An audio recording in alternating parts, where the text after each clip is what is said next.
بسم الله الرحمن الرحیم. د ټول نه پهله د امجد اسلام امجد د وفات باندې تعزیت کو چې اغي وفات شوی نن او د اغي یو غټ نومو د اردو ادب او د اردو خدماتو لپاره زمونږ د استادانو استادو په ډیر وخت د اغوی په لیک کې یو داسې دمدار او جاندار مونږ ته به هر څه ښکارېدل د اردو په لیکوالو کې چې د امجد اسلام امجد دا نوم چې کوم دی دا به د ډرامې دپاره د ناول دپاره یا د شاعرۍ دپاره دا به ګرنټي ګڼل کېدله چې کله به د امجد اسلام امجد د قلم نه به څه ووتل نو د هغې د مرګ باندې تعزیت کو. دویم زمونږ ټاپک چې کوم دی هغه د مریم نواز یو ویډیو د هغه وایرل شوې ده او په هغې کې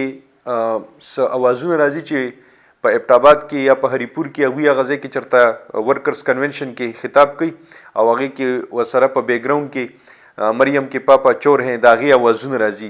ډېر زمونږ ملګرو صحافیانو پې ویډیوز وکړل او بعض یوټیوبرز هم پې وکړل غټو غټو صحافیانو هم پې په هغې باندې ویلاګز وکړل. زه پخپله د دې خبرې ناقد هم یم او د دې خبرې زه اکثر له اظهار هم کوم چې کله ناکله زمونږ دا بعض یوټیوبرز او ویلاګرز چې کوم دي هغه صرف او صرف د ویوز د اغستو دپاره یا هغه وایرل کېدو دپاره صرف او صرف هغه ویډیو ریکارډ کوي خو د هغې په پس منظر کې نه ګوري چې آیا دا خبره حقیقت دیم که نه.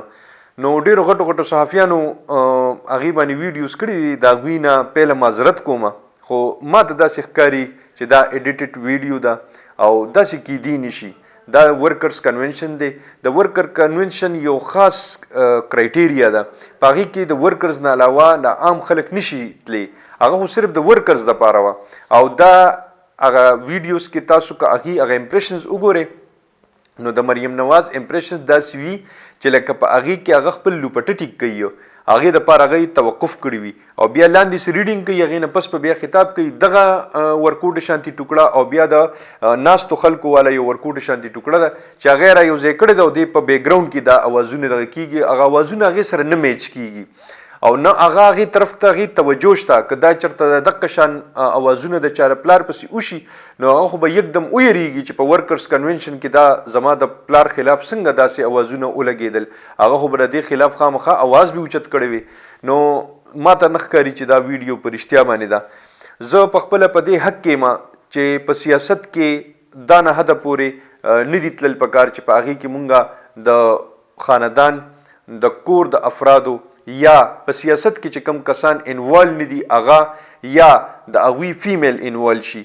موږ پخپله د دې خبرو خلاف یو که هغه د هر چا دپاره وي که هغه د مسلم لیگ نون دپاره وي که د پیپل پارټۍ دپاره وي که د مولانا صاحب د پارټۍ دپاره وي د ټولو دپاره دا یو شان دا لیول فیلډ پکار دی چې ذاتیاتو باندې نه دي تلل پکار. جمهوری نظام دی سیاست کول دي په هر پلیټ فارم باندې د سیاست کوي چې څوک یې څنګه کولی شي هغه شان دي وکړي. په مقابله په الیکشن کې دا مقابله په سیاسي میدان کې دا په سیاسي میدان کې د یو بل مقابله کوي چې هغه په هر صورت کې او په هر څنګه کوي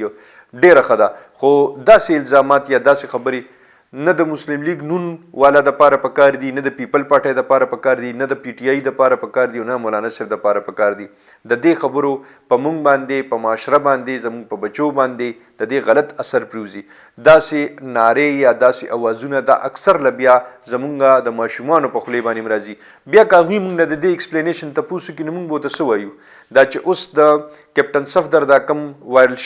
شوه دا یو ویډیو ده چې زما په خولې باندې ما هغه الفاظ نه راځي دا که اوس زمونږ بچي وګوري او هغوی موږ نه د دغې الفاظو تپوس وکړي زه به ورته څنګه ایکسپلین کوم ما له خو چل نه راځي. که ډېر غټ فلاسفر هم وي او که ډېر غټ دانشور هم وي د خپل 5 کالو د 6 کالو د 7 کالو د 8 کالو ماشومانو جینکو او هلکانو ته زه خو نه ګڼم چې هغه به ورته ایکسپلین کړي چې دا څه کیپټن صفدر ویلي دي. نو دقه شان څه روایات چې کوم دي دا زمونږ په دې سیاست کې را روان دي او سټپ بای سټپ را روان دي. چا زیات کړل چا کم کړل خو پکار دا چې دا ختم شي. په دې بار ملکونو کې هم دا سیاست کیږي هغوی خو چرته هم داسې د یو بل باندې داسې ګټیه الزامات یا داسې ذاتي حملې یا د کور دا حملې یا د فیمیلز والا دا ذاتي الزامات یا ویډیوز یا آډیوز دا خو نه کوي. هغوی خو خپل سیاست کوي او چې کله هم داسې څه وایلیشن هغوی وکړي نو ډایرکټ هغوی د هرجانې دعوه کوي او عدالت ته ځي. نو د دې نه لږ شانتې